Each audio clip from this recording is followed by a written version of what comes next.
Now after 10 times we've got 30 on 30 and now we're on 0. तो बहुत dramatic season.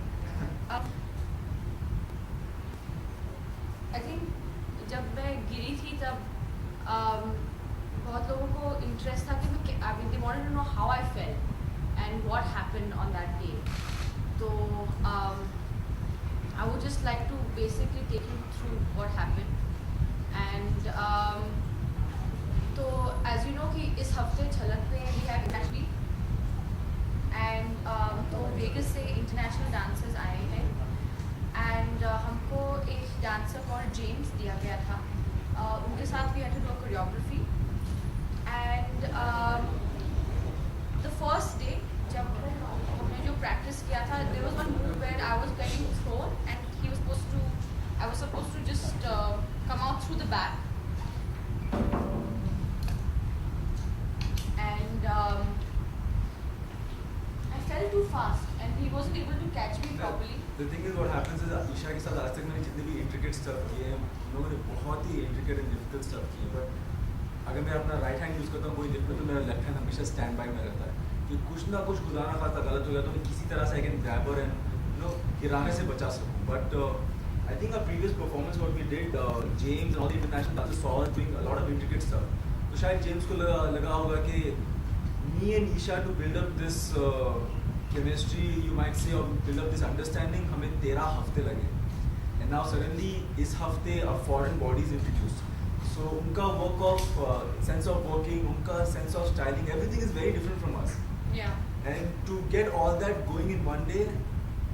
तो क्या हुआ कि we tried that lift वो lift बहुत ही simple था जिसके अंदर ईशा को is supposed to lift her she's supposed to roll down the back and grab his legs तो we tried it 5 times बहुत ही आराम से हम लोगों ने कोशिश किया कि आराम से step by step last time हमने fast किया he said he's going to throw me more so in that throwing more my speed went more that's where I'm coming क्योंकि after the 5 times he said कि चलो now let's do it the way it's supposed to be done let's increase the pace तो जब वो pace increase किया I was standing right there to spot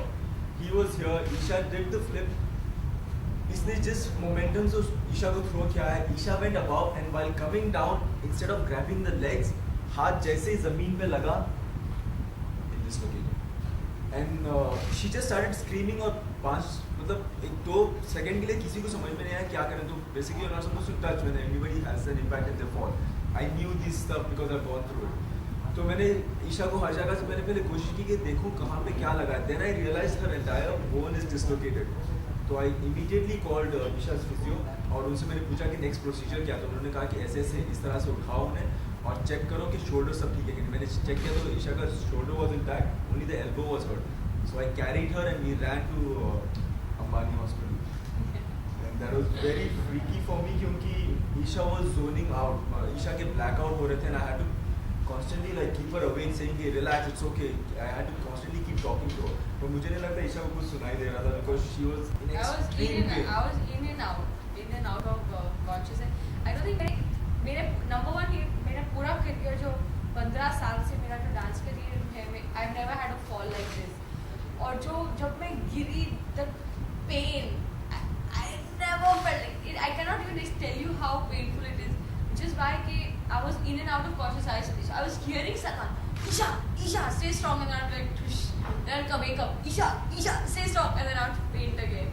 so I was in and out the whole time अभी मैं थोड़ा smile भी कर पा रही हूँ उस वक्त oh my god none of us could smile उस वक्त it was just terrible Isha in a state like that मुझे बहुत तकलीफ हो रही थी क्योंकि it's like seeing a family member of mine going through that pain यार it was terrible and to see the state उनके हाथ का अगर कोई भी आप में से भी कोई उनका हाथ का अगर state देखता तो maybe you would have even freaked out because an entire bone was sticking out a good 2 inches out a bone was sticking out so till the time जब तक डॉक्टर आया नहीं जब तक डॉक्टर ने पेन किलर्स नहीं दिए तो हमारी तो जान में जान नहीं थी anyway मैं बहुत लकी हूँ कि मैं अपने सर पर नहीं गिरी तो आज मैं शायद आरती इधर होती और मैं अभी भी अंबानी हॉस्पिटल में ही होती इसलिए I am lucky I am grateful to god कि इट्स माई